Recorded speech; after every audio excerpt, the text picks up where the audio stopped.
Olá, você vai ver nesta edição do Câmara Rio Notícias. Câmara do Rio promove audiência pública para discutir projeto da Prefeitura sobre a possível volta da Casa de Espetáculos Canecão. Decreto publicado pela Prefeitura mantém a obrigatoriedade do uso de máscara em locais fechados e no transporte público. E a comissão especial que analisa a habitação e a moradia adequada ouve demandas de moradores e parlamentares vão realizar várias vistorias nas comunidades. Não saia daí, a gente volta já. A gente começa esta edição do Câmara Rio Notícias falando da audiência pública que discutiu o projeto de lei complementar do Poder Executivo que permite a reconstrução do Canecão no terreno da UFRJ. A repórter Simone Braga acompanhou. O Canecão foi uma das casas de espetáculo mais importantes do Rio e do Brasil. Abriu originalmente como cervejaria e em 1967 estreou como lugar de shows. Fechada desde 2010, o funcionamento da lendária casa de shows é alvo de muitas discussões. Para tentar encontrar uma solução que atenda aos moradores da região, a comunidade acadêmica e a cultura da cidade, a Câmara Municipal do Rio vem acompanhando a discussão sobre o espaço do Canecão há alguns meses. Nesta sexta, a Comissão de Assuntos Urbanos realizou uma audiência pública para discutir o projeto de lei complementar de autoria do Poder Público que estabelece condições para a volta do Canecão no terreno da UFRJ em Botafogo. A audiência teve início com a fala do presidente da Câmara, vereador Carlos Caiado, que ressaltou a importância do Canecão para o Rio e para todo o Brasil. O Canecão é um patrimônio da nossa cidade. Quem aqui já não tem uma história naquele local de grande tradição da nossa cidade, é uma referência cultural, referência social, representa a essência do Rio de Janeiro, do turismo, e esse parlamento discutir um projeto de lei para que se vire lei, para que a gente tenha de volta o Canecão é fundamental e tem que ser o quanto antes. A vereadora Tainá de Paula, presidente da Comissão de Assuntos Urbanos, conduziu os trabalhos. A audiência realizada de forma híbrida teve a presença de representantes da UFRJ, da sociedade civil, de vereadores e das secretarias municipais de urbanismo e cultura. Estamos absolutamente à disposição para encontrar todos os caminhos para que aquele equipamento volte a ser o que foi outrora. O secretário municipal de Planejamento Urbano, Washington Fajardo, explicou o projeto da Prefeitura que possibilita o retorno da casa de shows. É um projeto de lei que trata simplesmente de uma possibilidade um pouquinho maior de altura, a gente está falando de 3, 4 metros, possibilitar o uso cultural, mas às vezes tem um certo conservadorismo de bairro que não quer que nada mude, e eu acho que é isso que a gente precisa mudar na nossa cidade. A reitora da Universidade Federal do Rio de Janeiro ressaltou o desejo da universidade em devolver o espaço cultural para a sociedade carioca e brasileira. Eu saio daqui hoje, após todas as falas, muito confiante de que os vereadores aprovarão a possibilidade de, naquele terreno, funcionar um equipamento cultural, que é o que nós queremos. Para o presidente da Associação dos Moradores da Lauro Miller, é preciso levar em conta a qualidade de vida dos moradores. Além da beleza da magia do show, tem pessoas que moram ali, que precisam entrar e sair, que precisam ir trabalhar, levar gente doente para ser socorrida no hospital, levar gente que vai viajar. E a gente tem que pensar naquele microcosmos de seres humanos que são vizinhos e moram ali. Muito provavelmente que a gente consiga consensuar todas as questões e apresentar ainda esse ano o PLC para a cidade do Rio de Janeiro aprovada. Canecão virá. As demandas e as preocupações de moradores de comunidades do Rio foram debatidas nesta sexta-feira, durante a reunião da Comissão Especial da Câmara, que analisa habitação e moradia adequada. Integrantes da comissão e da Prefeitura vão criar um calendário de vistorias em várias comunidades da cidade. A primeira será na Pavuna, na Zona Norte. O presidente da comissão especial que acompanha, estuda e analisa a questão da habitação e do direito à moradia adequada na cidade do Rio de Janeiro, o vereador Raimon, conduziu os trabalhos em ambiente híbrido. Foram ouvidas as demandas dos moradores das comunidades de Acari, São Januário e de ocupações da área central da cidade, como Ivanilda, mãe solo que está desempregada. Eu estou muito preocupada com a revitalização que vai ter naquela área. Por quê? Meu filho tem escola ali. Ele faz atividades na Vila Olímpica, tem futebol, que é até de graça para as crianças. E se me tirarem dali, eu vou perder toda a estrutura que eu tenho, né? A Defensoria Pública entende que o programa Reviver Centro foi concebido sem participação popular. Toda a criação do projeto foi feita sem que a população realmente pudesse participar, sem a realização de audiência pública prévia à consolidação desse projeto. Apenas foi realizada uma audiência pública após o envio do projeto à Câmara Legislativa e, por essa razão, a gente entende que não houve a devida participação popular como manda o Estatuto da Cidade. A cidade do Rio de Janeiro tem cerca de 7 milhões de habitantes.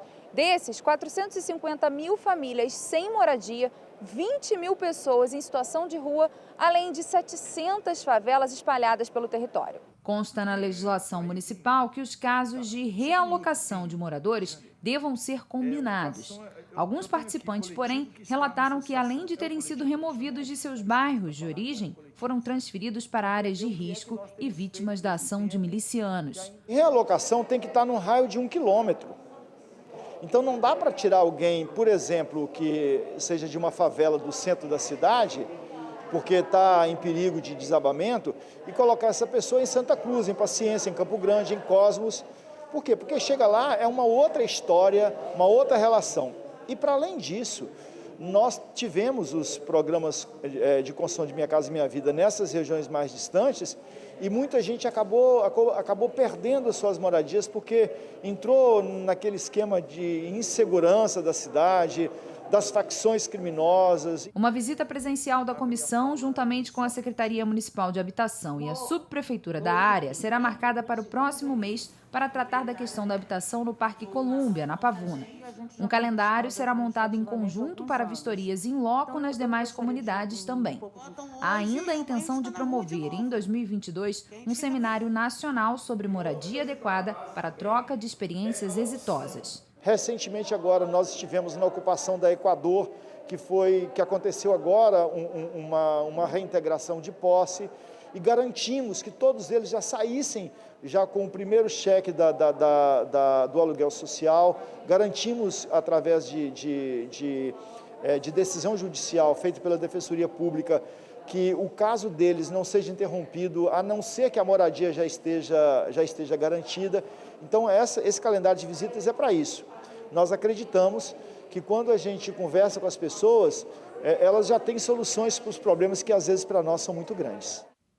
E a Câmara Municipal do Rio promoveu nesta sexta-feira um curso de aperfeiçoamento para capacitação e qualificação profissional do Corpo de Segurança do Legislativo Carioca. O encontro aconteceu no auditório da Câmara Municipal do Rio. Este é o segundo curso de uma série de treinamentos que vão ser realizados para garantir a qualificação e o aprimoramento do curso de segurança do Legislativo Carioca. O palestrante foi Vinícius Cavalcante, inspetor de segurança da Câmara Municipal. Ele também é diretor da Associação Brasileira de Segurança e certificado internacionalmente pela Sociedade Americana da Indústria de Segurança. O tema da palestra desta sexta-feira foi a importância da segurança e a análise de riscos e vulnerabilidade.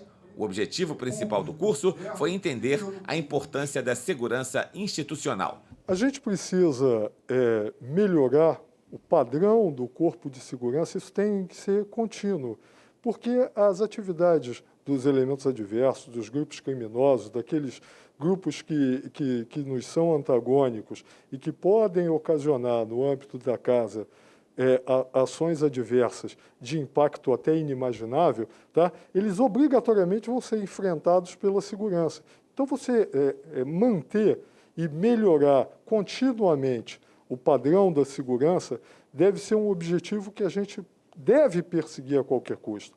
Participaram do encontro, entre outros, autoridades das polícias civil e militar, do Gabinete de Segurança Institucional da Presidência da República, o GSI, da Agência Brasileira de Inteligência, a ABIN, e do Comando Naval. E você vai ver no próximo bloco. Prefeitura do Rio mantém obrigação do uso de máscara em locais fechados e no transporte público. Na primeira semana de novembro, a cidade do Rio teve 17 mortes e 45 internações por Covid-19. Com essa queda acentuada dos números da pandemia, a Prefeitura publicou um decreto nesta sexta-feira, tornando obrigatório apenas o uso de máscaras em lugares fechados e a apresentação do passaporte da vacinação em alguns desses locais. A maioria das medidas restritivas foi abolida. Menos de 1% das internações no Rio são por Covid-19. Apenas 50 internados. A maioria não estava com a vacinação completa. Outro dado que chama atenção é a positividade dos testes realizados de casos suspeitos. A Organização Mundial de Saúde considera uma taxa de positividade inferior a 5%, um indicador de que a doença está controlada. No Rio, este índice está em apenas 3% esta semana, o menor número desde o início da pandemia. O decreto publicado nesta sexta-feira mantém a obrigatoriedade do uso de máscara em locais fechados e no transporte público, mesmo quando a cidade atingir 75% da população completamente vacinada, o que deve acontecer entre hoje e amanhã. Nós dificilmente vamos viver um momento mais baixo do que esse momento aqui. Taxa de transmissão, número de casos, número de óbitos. Ou seja, por isso, e daí a decisão do Comitê Científico de determinar que a gente autorizasse a retirada de máscaras. Na hora que a gente diz, também não pode mais usar dentro, parece que a história acabou por completo. E não é assim, né? O vírus está por aí, provavelmente vai ficar um tempo, e é importante que as pessoas tenham consciência disso. Entre as medidas revogadas estão a que antes proibia o uso de ar-condicionado em táxis, ônibus e carros de aplicativos e também a que limitava o público em boates, casas de festas e eventos.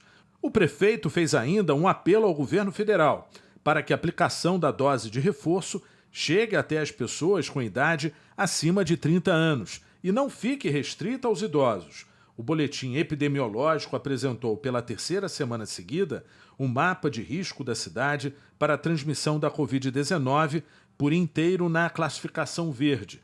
Todas as 33 regiões administrativas do município estão no estágio de atenção de risco baixo, no indicador que considera as internações e óbitos. Não tem nenhum tipo de necessidade de apresentar testagem mais.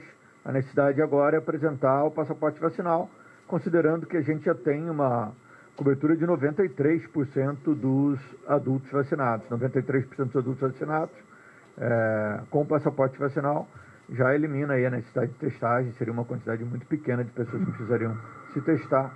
Então, essa medida também está suspensa. E a Secretaria Municipal de Saúde anunciou mudanças no uso do passaporte da vacina. A partir de agora, as pessoas com 15 anos ou mais precisam apresentar comprovantes de vacinação com as 2 doses para ter acesso a locais públicos, como cinemas, teatros, estádios e clubes.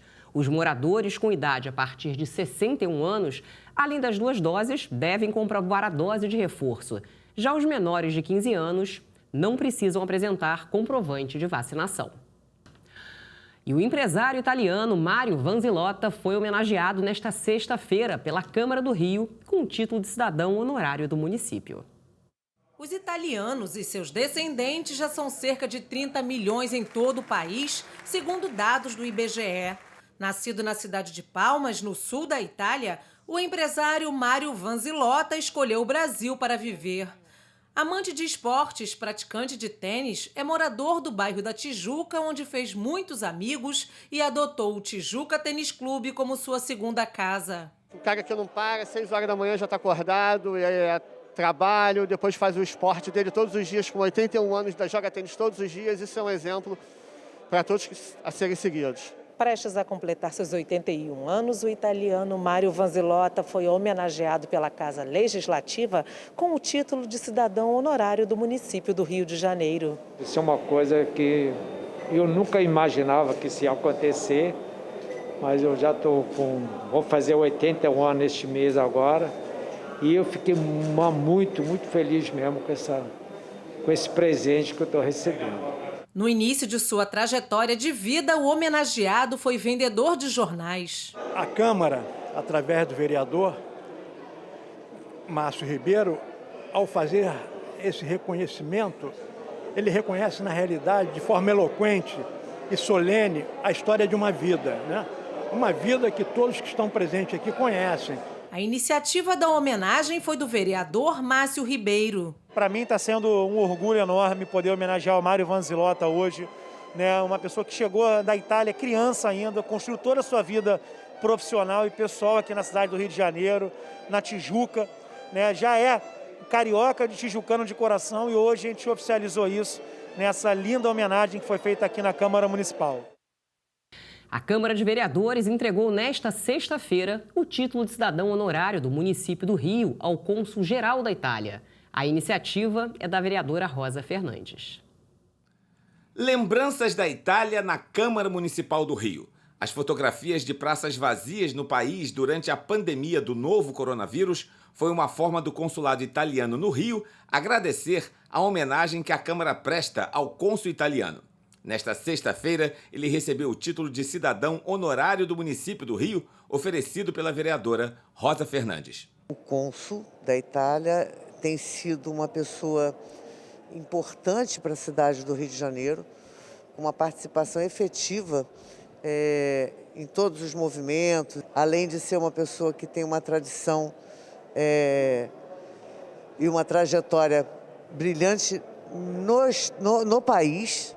O Rio tem uma ligação afetiva com a Itália por causa de uma lei municipal aprovada em 2009 aqui na Câmara dos Vereadores, que criou o Dia da Imigração Italiana. A data escolhida foi 25 de abril. Foi neste dia, no ano de 1945, que a resistência italiana retomou cidades que ainda estavam sob o domínio alemão na Segunda Guerra Mundial. A origem desse laço é a imigração italiana, como você falou, uma imigração muito forte neste país.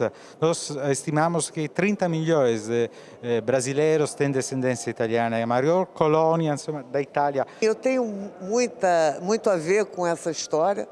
Meus avós vieram para o Brasil, eram italianos. A minha mãe se chamava Itália e eu tenho essa proximidade, essa afetividade com uma terra que tem a ver com a minha história de vida. A cerimônia de entrega do título de cidadão honorário do Rio foi no plenário da Câmara Municipal. Há 3 anos na cidade, Paolo Miraglia Del Giudice se disse honrado com a homenagem. Para mim é uma imensa honra e uma grande alegria poder receber este importante reconhecimento hoje da Câmara Municipal desta casa.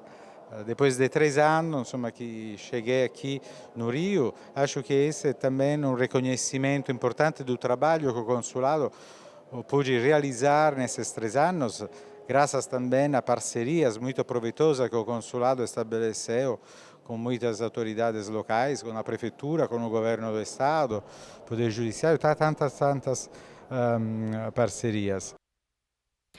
E o Câmara Rio Notícias de hoje fica por aqui. Acompanhe nossa programação em câmara.rio e também nas redes sociais. A seguir, você assiste ao programa Resumo da Semana. Obrigada pela companhia. Até a próxima.